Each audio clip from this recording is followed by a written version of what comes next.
या देवी सर्वभूतेषु माँ चन्द्रघण्टा रूपेण संस्थिता नमस्तस्यै नमस्तस्यै नमस्तस्यै नमो नमः। आइए भक्तों, आज सुनते हैं नवरात्रि का तीसरा दिन। कल जान ले माँ चन्द्रघण्टा की पूजा का शुभ मुहूर्त, विधि, भोग, मंत्र, आरती, कथा एवं महत्व के बारे में।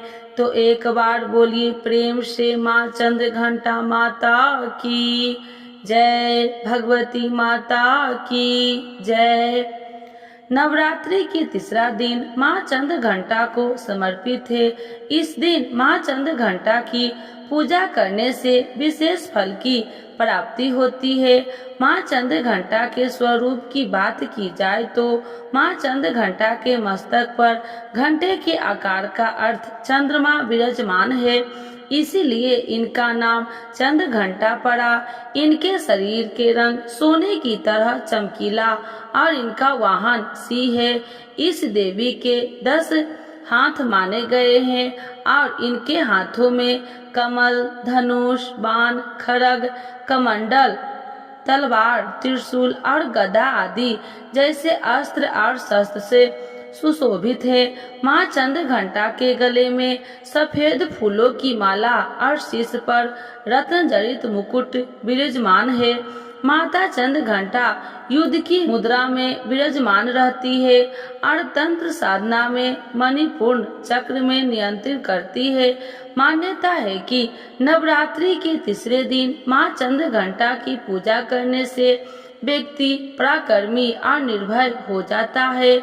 इसके अलावा जीवन के सभी संकट भी दूर हो जाते हैं। माँ दुर्गा के तीसरे रूप को माता चन्द्रघण्टा के रूप में जाना जाता है। नवरात्रि के तीसरे दिन इन्हीं माता चन्द्रघण्टा की पूजा की जाती है। कथा के अनुसार पौराणिक कथा में यह है कि एक महिषासुर नामक एक राक्षस ने स्वर्ग पर आक्रमण कर दिया। उसने देवराज इंद्र को युद्ध में हराकर स्वर्ग लोक पर विजय प्राप्त कर ली और स्वर्ग लोक पर राज्य करने लगा। युद्ध में हारने के बाद सभी देवता इस समस्या में निदान के लिए त्रिदेवों के पास गए। देवताओं ने भगवान विष्णु, महादेव और ब्रह्मा जी को बताया कि महिषासुर ने इंद्र, चंद्र, सूर्य, वायु और अन्य देवताओं के सभी अधिकार छीन लिए हैं और उन्हें बंदी बनाकर स्वर्ग लोक पर कब्जा कर लिया है। महिषासुर के अत्याचार के कारण देवताओं को धरती पर निवास करना पड़ रहा है। देवताओं की बात सुनकर तीनों देवों ने अधिक क्रोध आ गया और उनके मुख से ऊर्जा उत्पन्न होने लगी। इसके बाद यह ऊर्जा 10 दिशाओं में जाकर फैल गई। उसी समय वहां पर देवी चन्द्रघण्टा ने अवतार लिया। भगवान शिव ने देवी को त्रिशूल, विष्णु जी ने चक्र, इसी तरह अन्य देवताओं ने भी माँ चन्द्रघण्टा को अस्त्र शस्त्र प्रदान किए। इंद्र ने माँ को अपना वज्र और घंटा प्रदान किया। भगवान सूर्य ने माँ को तेज और तलवार दिए। इसके बाद माँ चन्द्रघण्टा को सवारी के लिए शेर भी दिया गया। माँ अपने अस्त्र शस्त्र लेकर महिषासुर से युद्ध करने के लिए निकल पड़ी। माँ चन्द्रघण्टा का रूप इतना विशाल काय था कि उनके इस स्वरूप को देखकर महिषासुर अत्यंत डर गया। महिषासुर ने अपने असुरों को माँ चन्द्रघण्टा पर आक्रमण करने के लिए कहा। सभी राक्षस से युद्ध करने के लिए मैदान में उतर गए। माँ चन्द्रघण्टा ने सभी राक्षसों का संहार कर दिया। माँ चन्द्रघण्टा ने महिषासुर के सभी बड़े राक्षसों को मार दिया और अंत में महिषासुर का भी अंत कर दिया। इस तरह माँ चन्द्रघण्टा ने देवताओं की रक्षा की और उन्हें स्वर्ग लोक की प्राप्ति कराई। तो एक बार बोलिए प्रेम से माँ चन्द्रघण्टा माता की जय, भगवती माता की जय। माँ चन्द्रघण्टा की पूजा का शुभ मुहूर्त। वैदिक पंचांग के अनुसार माँ चन्द्रघण्टा का पूजा करने के लिए शुभ मुहूर्त 11:46 से लेकर 12:33 तक रहेगा। माँ चंद्र घंटा की पूजा विधि। माँ चंद्र घंटा की पूजा करने के लिए सुबह स्नान करें और साफ कपड़े पहने, फिर माँ चंद्र घंटा का ध्यान और स्मरण करें। माँ चंद्र घंटा की मूर्ति को लाल या पीले कपड़े पर रखें। माँ को कुमकुम और अक्षत लगाए, विधि पूर्वक माँ की पूजा करें। माँ चंद्र घंटा को पीले रंग अर्पित करें। माँ चंद्र घंटा देवी को मिठाई और दूध से बनी खीर बहुत पसंद है। देवी चंद्र घंटा की पूजा के दौरान मंत्रों का जाप करें। दुर्गा सप्तशती और चंद्र घंटा माता की आरती करे। माँ चंद्र घंटा का भोग माना जाता है कि माँ चंद्र घंटा को खीर बहुत पसंद है, इसीलिए माँ को केसर या साबूदाने की खीर का भोग लगा सकते हैं। पंचामृत का मिश्रण इन सभी पांचों गुणों का प्रतीक है। पंचामृत जैसे दूध, दही, घी, शहद और गंगा जल का मिश्रण होता है। यह माँ चंद्र घंटा को अत्यंत प्रिय है। यह मिश्रण 5 पवित्र पदार्थों से बना होता है, जिनमें से प्रत्येक का अपना महत्व है। दूध को शुद्धता और पोषण का भी प्रतीक माना जाता है, इसीलिए आप माँ चंद्र घंटा को कच्चा दूध भी चढ़ा सकते हैं। दही भी माँ चंद्र घंटा को बहुत प्रिय है। आप दही को सादा या फिर फलों के साथ मिलाकर भी चढ़ा सकते हैं। चंद्र घंटा माता की आरती। जय माँ चंद्र घंटा सुखी धाम, पूर्ण की जो मेरो काम। चंद्र समान तू शीतल दाती, चंद्र समान तू शीतल दाती। चंद्र तेज किरणों में समाती, ओम जय चंद्र घंटा सुखी धाम। क्रोध को शांत बनाने वाली, मीठे बोल सिखाने वाली मैया, मीठे बोल सिखाने वाली। मन की मालक मन भाती हो, मन की मालक मन भाती हो। चंद्र घंटा तुम बरदाती हो, ओम जय चंद्र घंटा सुखी धाम। सुंदर भाव को लाने वाली, हर संकट से बचाने वाली मैया, हर संकट से बचाने वाली।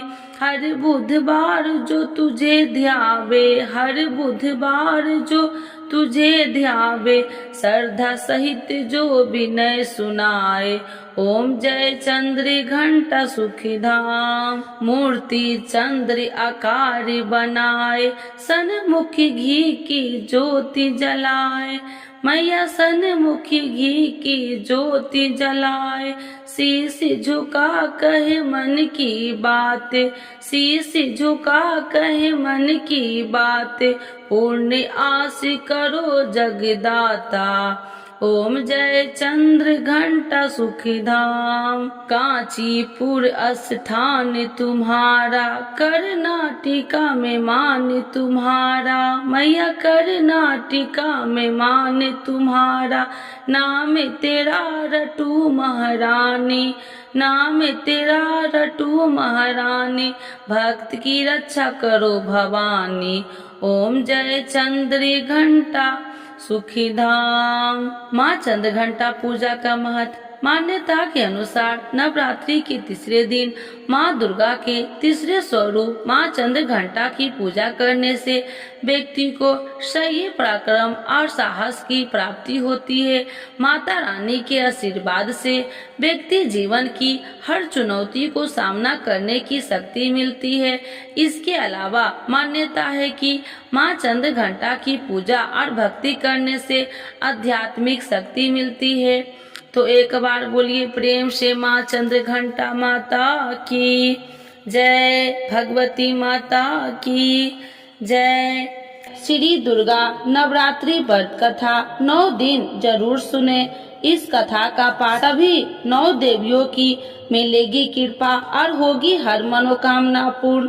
तो एक बार बोलिए प्रेम से दुर्गा महारानी की जय। भगवती माता की जय। श्री बृहस्पति जी बोले, हे ब्रह्मा जी, आप अत्यंत बुद्धिमान, सर्वशास्त्र और चारों वेदों को जानने वाले में श्रेष्ठ हो। हे प्रभु, कृपा कर मेरा वचन सुनो। चैत्र, आश्विन, माघ और आषाढ़ मास के शुक्ल पक्ष में नवरात्र का व्रत और उत्सव क्यों किया जाता है? हे भगवान, इस व्रत का फल क्या है? किस प्रकार करना उचित है? और पहले इस व्रत को किसने किया, सो विस्तार से कहो। श्री बृहस्पति जी का ऐसा प्रश्न सुनकर ब्रह्मा जी ने कहने लगे, हे बृहस्पति देव, प्राणियों का हित करने की इच्छा से तुमने बहुत ही अच्छा प्रश्न किया है। जो मनुष्य मनोरथ पूर्ण करने वाली दुर्गा महादेवी, सूर्य और नारायण को ध्यान करते हैं, वे मनुष्य धन है। यह नवरात्र व्रत संपूर्ण कामनाओं को पूर्ण करने वाला है।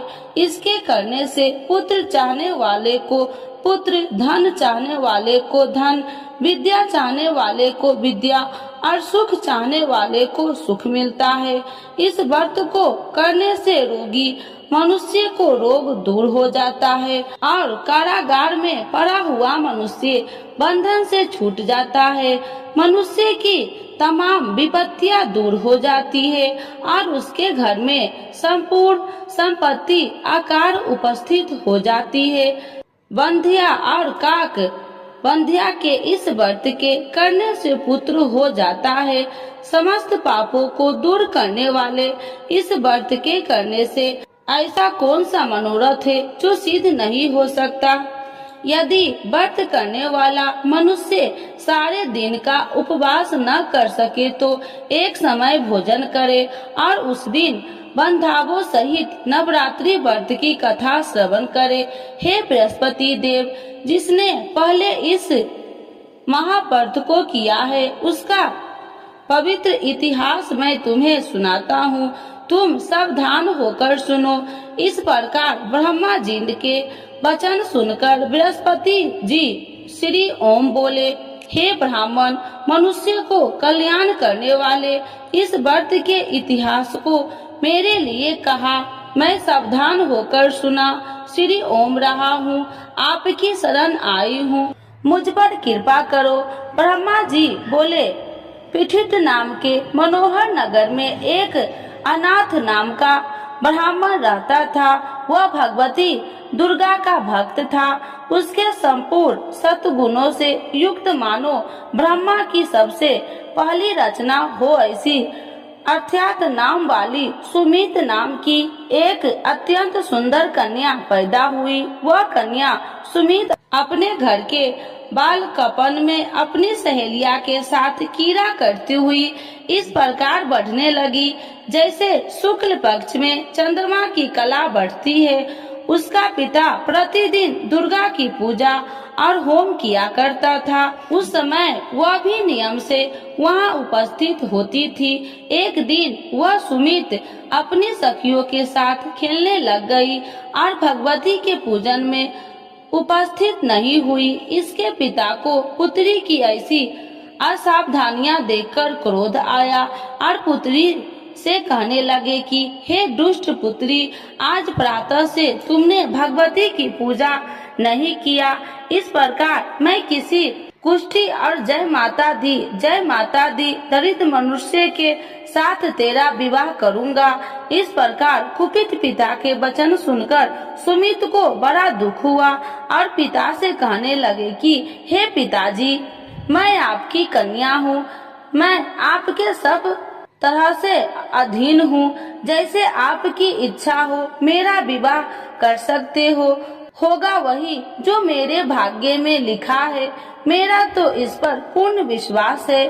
मनुष्य न जाने कितने मनोरथ को चिंतन करता है, पर होता वही है जो भाग्य में विधाता ने लिखा है। जो जैसा करता है उसको फल भी उस कर्म के अनुसार ही मिलता है, क्योंकि कर्म करना मनुष्य के अधीन है पर फल देव के अधीन है।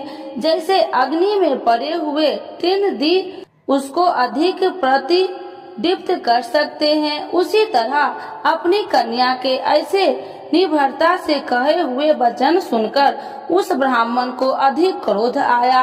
तब उसने अपनी कन्या का एक कुष्ठी के साथ विवाह कर दी और अत्यंत क्रोध होकर पुत्री से कहने लगे कि जाओ जाओ, जल्दी जाओ, अपने कर्म का फल भोगो। देखो केवल भाग्य में भरोसा पर रहकर क्या करती है। इस प्रकार से कहे हुए पिता के कुटु वचन को सुनकर सुमित अपने मन में विचार करने लगे कि अहो, मेरा बड़ा दुर्भाग्य है जिसने मुझे ऐसा पति मिला है। इस तरह अपने दुख का विचार करते हुए वह सुमित अपने पति के साथ वन चली गई और भयानक वन में कुशा युक्त उस स्थान पर उन्होंने वह रात बड़े कष्ट से व्यतीत की। उस गरीब बालिका की ऐसा दशा देखकर भगवती पूर्व पुण्य के प्रभाव से प्रकट होकर सुमित से कहने लगे कि हे ब्राह्मणी, मैं तुम पर प्रसन्न हूँ, तुम जो चाहो वरदान मांग सकती हो। मैं प्रसन्न होने पर मनोवांछित फल देने वाली हूँ। इस प्रकार भगवती दुर्गा का वचन सुनकर ब्राह्मणी कहने लगे कि आप कौन है जो मुझ पर प्रसन्न हुई हो। यह सब मेरे लिए कहा और अपनी कृपा दृष्टि से मुझ दासी को कृतार्थ करो। ऐसा ब्राह्मणी का वचन सुनकर देवी कहने लगे कि मैं आदि शक्ति हूँ और मैं ही ब्रह्मा विद्या हूँ और सरस्वती भी हूँ। मैं प्रसन्न होने पर प्राणियों को दुख दूर कर उसको सुख प्रदान करती हूँ। हे ब्राह्मणी, मैं तुम पर तेरे पूर्व जन्म के पुण्य के प्रभाव से प्रसन्न हूँ। तुम्हारे पूर्व जन्म का वृत्तांत सुनाती हूँ, सुनो। तुम पूर्व जन्म में निषाद भील की स्त्री थी और अति पतिव्रता थी। एक दिन तेरे पति निषाद ने चोरी की। चोरी करने के कारण तुम दोनों को सिपाहियों ने पकड़ लिया और ले जाकर जेल खाने में कैद कर दिया। उन लोगों ने तेरे को और तेरे पति को भोजन भी नहीं दिया। इस प्रकार नवरात्र के दिनों में तुमने न तो कुछ खाया और न जल ही पिया, इसीलिए 9 दिन तक नवरात्र का व्रत हो गया।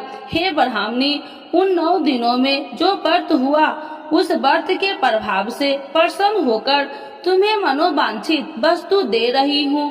तुम्हारी जो इच्छा हो सो मांगो। इस प्रकार दुर्गा के कहे वचन सुनकर ब्राह्मणी बोली, अगर आप मुझ पर प्रसन्न है तो हे दुर्गे, आपको प्रणाम करती हूँ। कृपा करके मेरे पति को कोढ़ को दूर करो।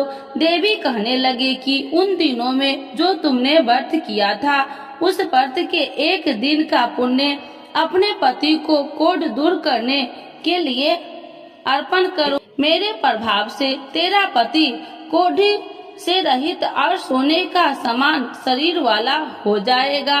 ब्रह्मा जी बोले। इस प्रकार देवी का वचन सुनकर वह ब्राह्मणी बहुत प्रसन्न हुई और पति को निरोग करने की इच्छा से ठीक है ऐसी बोली। तब एक उसके पति का शरीर भगवती दुर्गा की कृपा से कुष्ठहीन होकर अति कांति युक्त हो गया, जिसकी कांति के सामने चंद्रमा की कांति भी क्षीण हो जाती है। वह ब्राह्मणी पति की मनोहर देह को देखकर देवी को अति पराक्रमी वाली समझकर स्तुति करने लगी। हे दुर्गे, आप दुर्गत को दूर करने वाली, तीनों जगत को सनातप हरने वाली, समस्त दुखों को दूर करने वाली, रोगी मनुष्य को निरोग करने वाली, प्रसन्न होने पर मनोवांछित वस्तु को देने वाली और दुष्ट मनुष्य को नाश करने वाली हो। तुम ही सारे जगत की माता और पिता हो। हे अम्बे, मुझ अपराध रहित अबला की मेरे पिता ने कुष्ठ के साथ विवाह कर मुझे घर से निकाल दिया। उसकी निकाली हुई मैं पृथ्वी पर घूमने लगी। आपने ही मेरा इस आपत्ति रूपी समुद्र से उद्धार किया है। हे देवी, आपको प्रणाम करती हूँ, मुझ दिन की रक्षा करो। ब्रह्मा जी बोले कि हे बृहस्पति, इसी प्रकार उस सुमित ने मन से देवी की बहुत स्तुति की। उससे की हुई स्तुति सुनकर देवी को बहुत संतोष हुआ और ब्राह्मणी से कहने लगी कि हे ब्राह्मणी, तुम्हारे उद्याल नाम का एक अति बुद्धिमान, धनवान, कार्तिवान और जितेंद्रिय पुत्र शीघ्र ही होगा।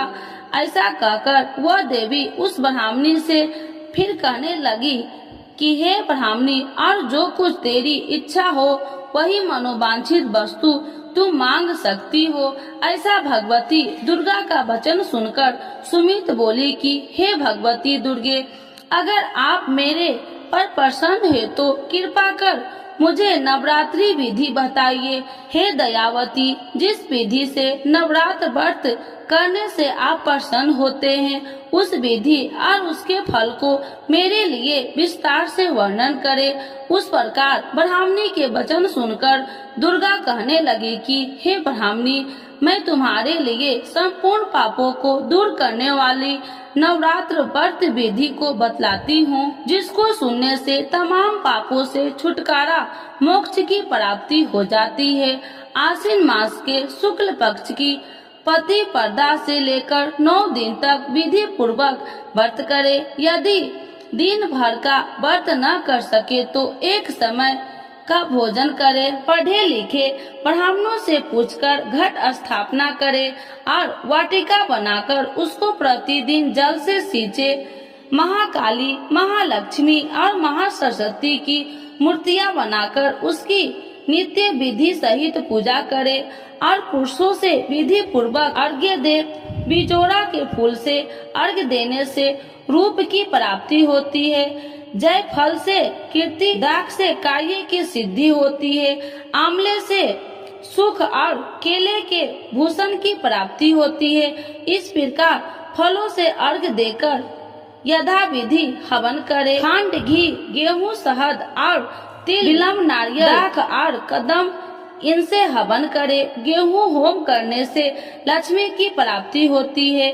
खीर व चंपा के पुष्प से धन और रत्नों से तेज और सुख की प्राप्ति होती है। आंवलों से कीर्ति और केले से पुत्र हो।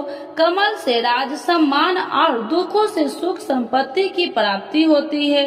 व्रत करने वाला मनुष्य इस विधान से होम कर आचार्य को अत्यंत नम्रता के साथ प्रणाम करे और यज्ञ की सिद्धि के लिए उसे दक्षिणा दे। इस महाव्रत को पहले बताई हुई विधि के अनुसार जो कोई करता है उसके सब मनोरथ सिद्ध हो जाते हैं। इसमें तनिक भी संशय नहीं है। इन 9 दिनों में जो कुछ दान आदि किया जाता है उसका करोड़ों गुना फल मिलता है। इस नवरात्रि के व्रत से अश्वमेध यज्ञ का फल मिलता है। हे ब्राह्मणी, इस संपूर्ण कामनाओं को पूर्ण करने वाले उत्तम व्रत को तीर्थ, मंदिर अथवा घर में ही विधि के अनुसार करे। ब्रह्मा जी बोले कि हे बृहस्पति देव, इस प्रकार ब्राह्मणी को व्रत की विधि और फल बताकर देवी अंतर ध्यान हो गई। जो मनुष्य या स्त्री इस व्रत को भक्ति पूर्वक करता है वह इस लोक में सुख पाकर अंत में दुर्लभ मोक्ष को प्राप्त होता है। हे बृहस्पति देव, यह दुर्लभ व्रत का महात्म्य मैं तुम्हारे लिए बतलाया है। ऐसा ब्रह्मा जी के वचन सुनकर बृहस्पति देव जी आनंद के कारण रोमांचित हो गए और ब्रह्मा जी से कहने लगे, हे ब्रह्मा जी, आपने मुझ पर अति कृपा की जो अमृत के समान इस नवरात्रि व्रत का महात्म्य सुनाया है। हे प्रभु, आपके बिना और कोई इस महात्म्य को सुन सकता है। ऐसा बृहस्पति जी के वचन सुनकर ब्रह्मा जी बोले कि हे बृहस्पति देव, तुमने सब प्राणियों का हित करने वाले इस व्रत अलौकिक व्रत को पूछा है, इसीलिए तुम धन्य हो। यह भगवती शक्ति संपूर्ण लोकों को पालन करने वाली है। इस महादेवी के प्रभाव को कौन नहीं जान सकता है। तो एक बार बोलिए प्रेम से दुर्गा महारानी की जय, नव दुर्गा माता की जय, भगवती माता की जय।